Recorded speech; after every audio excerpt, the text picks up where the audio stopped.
মঙ্গলবার দিবাগত রাত আনুমানিক 10টার দিকে মেহেন্দিগঞ্জ থেকে বিদ্যুৎ চলে যায়। সাবমেরিন ক্যাবলে ত্রুটি হওয়ার কারণে মেহেন্দিগঞ্জ থেকে বিদ্যুৎ সেবা বিচ্ছিন্ন হয়ে যায় একেবারে। আজ 4 দিন পেরিয়ে গেলেও এখন পর্যন্ত মেহেন্দিগঞ্জের বিদ্যুৎ সেবা স্বাভাবিক হয়নি। ফলে অন্ধকারে বাস করতে হচ্ছে মেহেন্দিগঞ্জবাসীকে। এই মুহূর্তে মেহেন্দিগঞ্জের একেবারে অন্ধকারাচ্ছন্ন পরিবেশ এবং পরিবহন ব্যবস্থার সংকট রয়েছে। ব্যক্তিগত কিছু গাড়ি চলাচল করলেও স্বাভাবিকভাবে চলাফেরা করতে দেখা যায়নি ইজি বাইক, অটোরিকশা বা অন্য কোনো যাত্রীবাহী পরিবহনকে।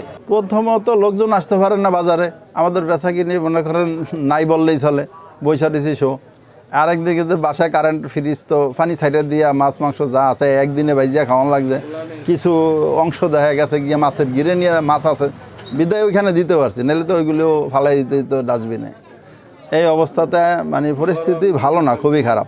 বাজারে কোনো লোকজন নাই, কোনো আমাদের মহিলা কাস্টমার না হইলে আমাদের বেচা কিনা হয় না, কোনো মহিলা কাস্টমারও নয় বাজারে। ঠিক আছে, আমরা অনেক ভোগান্তিতে আছি, আমাদের ব্যবসা বাণিজ্যের লিগে খুবই একদম খারাপ। ঠিক আছে, আমরা খুবই খারাপ অবস্থায় আছি।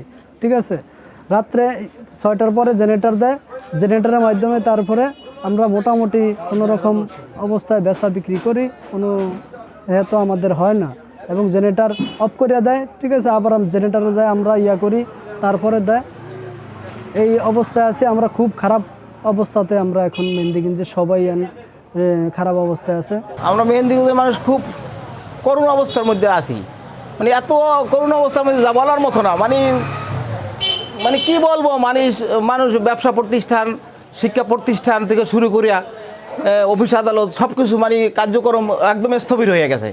এবং বিশেষ করে মানুষের আর্থিক যে একটা বিষয়, যেমন আপনার ফ্রিজের বা ব্যবসা প্রতিষ্ঠানের বা গাড়ির চাকায় আপনি কিছুই করতেছে না, সব কিছু অচল হয়ে যাইতেছে। এক্সট্রিম মশার কয়েল প্ল্যান্ট ফাইবার দিয়ে তৈরি, ডেঙ্গু, চিকুনগুনিয়া বাহি সহ যে কোনো মশার বিরুদ্ধে দেয় এক্সট্রিম সুরক্ষা। মেহেন্দিগঞ্জে দীর্ঘ 4 দিন বিদ্যুৎ না থাকার কারণে বাসাবাড়ির যে পানির সংকট, বিশুদ্ধ পানির সংকট দেখা দিয়েছে। এছাড়াও মালামাল পরিবহন থেকে শুরু করে জরুরি প্রয়োজনে মেহেন্দিগঞ্জ থেকে অন্যত্র যাওয়ার ক্ষেত্রে যাতায়াত ব্যবস্থার সৃষ্টি হয়েছে ব্যাপক সমস্যা। ইতিমধ্যেই যেই সাবমেরিন কেবলটি দ্বিখণ্ডিত হয়ে গিয়েছিল জাহাজ নোঙর করার কারণে, সেই সাবমেরিন কেবলটি ইতিমধ্যে উত্তোলন করা হয়েছে এবং সেই দ্বিখণ্ডিত কেবলটিকে শনাক্তকরণ করা গেছে। ইতিমধ্যে সেটি জোড়া দেওয়ার কাজ চলমান রয়েছে। যদি আজকে রাতের মধ্যে জোড়া দেওয়া সম্ভব হয়, সেক্ষেত্রে হতে পারে আজকে রাতেই বিদ্যুৎ সেবা পুনরায় স্বাভাবিক হবে। অন্যথায় আগামীকালকে হতে পারে যে সম্পূর্ণরূপে মেহেন্দিগঞ্জের বিদ্যুৎ চলাচল স্বাভাবিক হবে এবং ব্যবসায়ীরাও ব্যাপকভাবে আর্থিক ক্ষতির সম্মুখীন হয়েছেন। সাধারণ মানুষের জীবন জীবিকা সব কিছুই যেন একেবারে বাধাগ্রস্ত হয়ে গিয়েছে। তেমনি বলা চলে যে টোটাল মেহেন্দিগঞ্জের 5 থেকে 6 লাখ মানুষ এই বিদ্যুৎ না থাকার কারণে প্রত্যক্ষ এবং পরোক্ষভাবে তারা ক্ষতিগ্রস্ত হয়েছেন।